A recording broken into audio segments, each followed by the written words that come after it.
Hello and welcome to yet another Optics Trade Debates episode. Myself Theodor and Andras. Well, we will talk today about the differences between the Meprolight M5 and Meprolight Mepro M21. I think we received a couple of emails from our customers regarding the differences and so on, and I think Andras, you checked most of the questions which came to our emails. So, what were those questions? Yeah, so Theodore, you're right. These are actually red dot sites that are intended for similar purpose, and we do get a lot of questions on the topic. And mostly they start like this. So, what are the physical properties? This is usually the first. And what the are the physical differences? Differences in physical properties, of course. Well, yes. we can see that the M21 is a little bit bigger than the M5, and also it weighs a little bit more.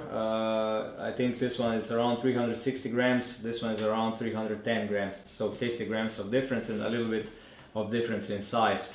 I would say this difference is so small it can be almost neglected. The bigger difference is that the M21 is, we could say, self-powered, so it's powered by optical fiber inside of the housing during the day. So as much of the light that passes on the optical fiber, it regulates the intensity of the reticle or the red dot in the M21. And during the night it contains tritium, which glows at night, so it basically doesn't need any battery. It also doesn't have any space for any battery, so it's, I would say, self-powered. We could say that's a really cool solution. That's a great feature. I think this is one of the main reasons why M21 is so popular. With M5 we have a normal battery that powers the illumination, and normally a battery has some sort of a working period or some sort of battery life. Yeah. And after that you need to change the battery so the dot works again, so it's not self-powered. Physically, what we also can say is that the M21 is made fully out of metal, while M5 has this hood on top which can be made out of really durable plastic. The window size is also a little bit bigger on M5. So the window on M5 is a little bit bigger, it's a little bit clearer and easier to see through. This is a more modern and it's more advanced red dot than the M21. The M21 is also much older than the M5. These are the basic physical properties. If we look at the mounts, both of these two mounts are very similar, even though you can see that the clamping surface on M21 is a little bit bigger. Both of them are quick release mounts. So the additional feature which M5 has is the recoil stopper, which is incorporated. So they're really simple to mount. Yeah, just with two levers, and you can put them on and they work. Really aesthetically appealing also. Yeah, these are combat red dot sights, so I would say the robustness and reliability is the most important. Is the priority. Yeah. Is the priority. These are the physical, I think. Now that we are still at the physical properties, I'm going to ask you one more question. So you said that M21 has a self-powering ability.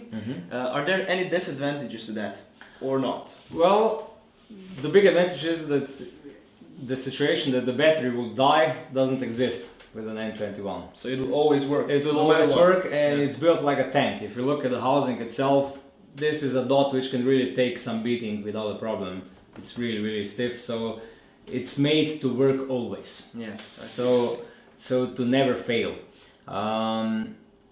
Regarding what are the advantages and disadvantages of this self-powering mechanism, the disadvantage is that if you're standing inside of a, I would say, in a dark room, and you're aiming through the window outside to the field where the bright sunlight is present, you will have a little bit of problems of seeing the dot, because it always regulates the illumination intensity based on the surrounding light. Surrounding light, yeah. And this is a problem. If you are standing in a dark environment and you're aiming out to a bright daylight, you find yourself in a difficult situation. Yeah. The same way goes the other way around. If you're standing outside in the sun, the dot will be really, really bright, and then you aim inside of a building which is dark and you would need a fine, darker dot. You're not able to regulate this.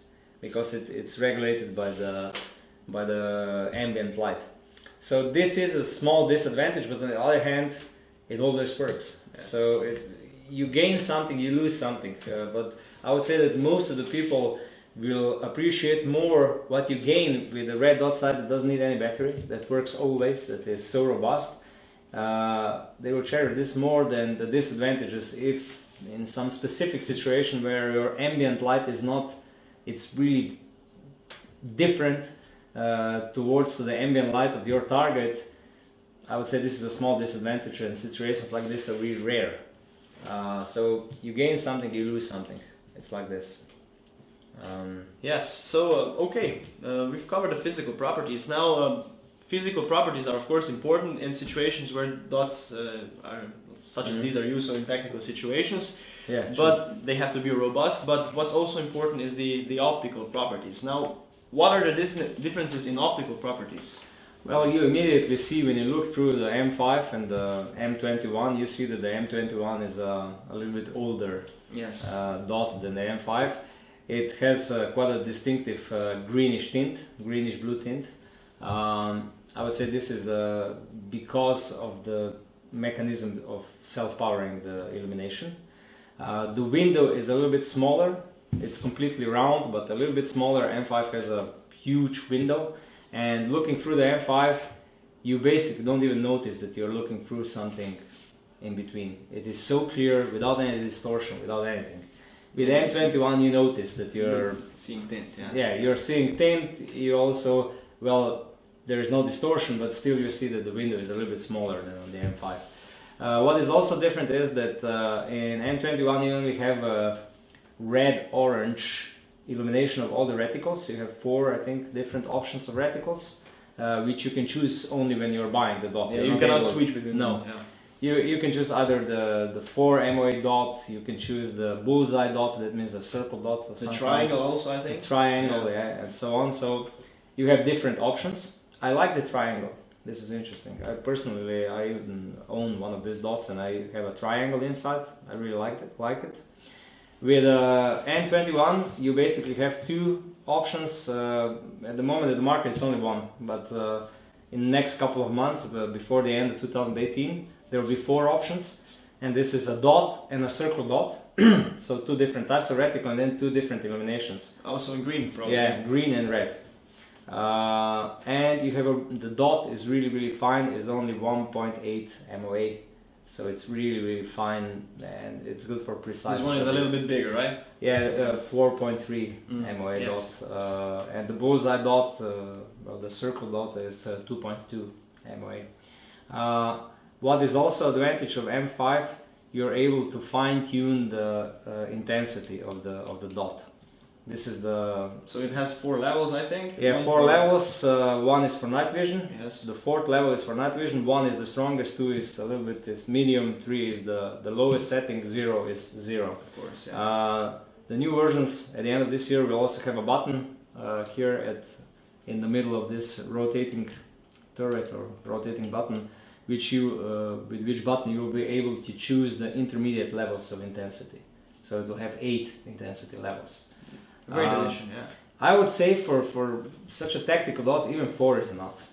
Because basically you just have a high option, medium and low, and then night vision, and that's enough. For 99% of all situations, this is enough. So with M21 you cannot switch between levels, it is just dependent on the surrounding lighting, and that's it. That's it, yeah.